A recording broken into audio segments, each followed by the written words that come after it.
This video is going to talk about the exhaust extraction system in our shop at Parkland. So we've got these little stainless trap doors that are at each lift station. In the lane, you pull out the tube after opening the door. You can connect that to the muffler. When you're done, it takes a little bit of finesse and twisting. You've got to push it back in and get the door shut.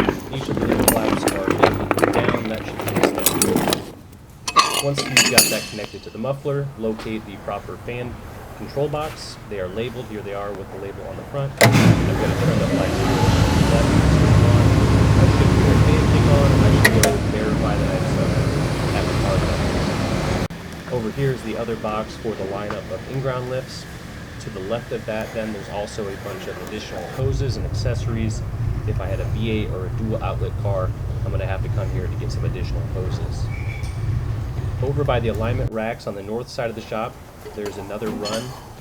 There are ports for each of the alignment racks, and then ports also for the north-facing above-ground lifts. And that control box is right next to the brake blades. We've got to turn that on as well.